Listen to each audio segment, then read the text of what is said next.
G'day folks, how are you? Just thought I'd give you a quick tease for tonight's show. A little bit on, obviously, Donald Trump's second assassination attempt. Was it really? We'll talk about that.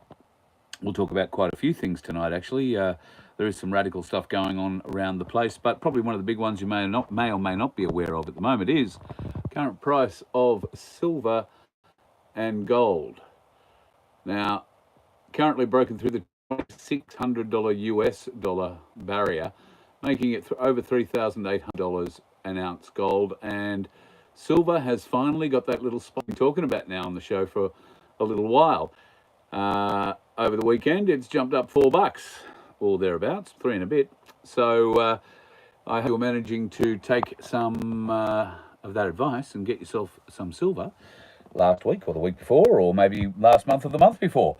Now, there's no idea whether or not this is going to keep going up. I've only just started touching on today's market right now, to be honest, but it's encouraging to see that the figures have jumped in the way that they have, although this same thing did happen not all that long ago. So jumped up, I think, to about $48. And we had Paul Engerman on the show from Ainslie Bullion back then, and he was, well, excited for many people, and what we had, the increase in value of the precious metals held. He was very clear that until it really breaks the $50 US or the $50 Australian per ounce barrier, which means it's got to go considerably higher in the US yet, then we're not really seeing too much. So there is a gold-silver ratio number, which I'll endeavour to dig out before tonight's show, and that's the number we want to have a bit of keep a bit of an eye on. G'day, Macca. Hi, Ads. The lovely Michelle and Aussie Sue in too. Hello. Hi, Ange. And who else is floating around? Oh, it's just a small crew at the moment. Yeah.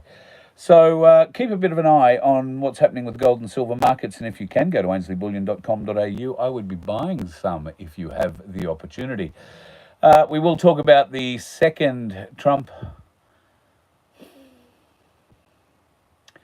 I hesitate to call it an assassination attempt because the guy who was apparently holding the AK-47 didn't get a shot off.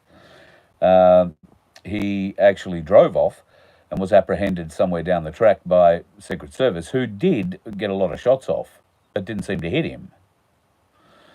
Curiouser and curiouser. There has also been some rather interesting news coming out about the people who've been put in charge of Donald Trump's security detail, particularly as it refers to Butler and the first assassination attempt. This may or may not have been an assassination attempt. I've got to lean towards the fact that it may have been, but we'll talk further about some of the interesting anomalies a little later on tonight. Along with, well, the National Farmers Federation, I think, had a meeting in Canberra. I think, well, good, but not enough. And certainly Canberra's probably not the place to have it. If you think the politicians are going to do anything about this, you're very wrong. They're definitely not. However, that doesn't make the plight of the farmer any easier. The UK, however, is and their farmers are being offered a way out by the UK government. It involves $440 per acre being given to them to cultivate their crops and then plough them back into the field again. That would create a food shortage, yes. I wonder how much longer before Australian farmers are going to be offered that similar deal, or maybe they already are, but they're being offered it in a different way. Think solar panels and windmills.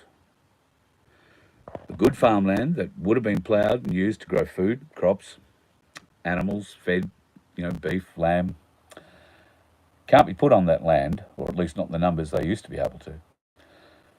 And it creates a bit of problem. So those farmers are being paid, and natural gas too, being paid a lot of money to have access to those wells, those solar panels, and those wind farms.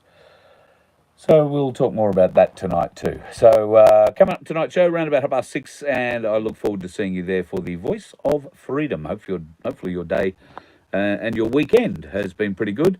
Better than Donald Trump's, because, well, I know he hates having his golf game interrupted, especially by dickheads who get caught on the road.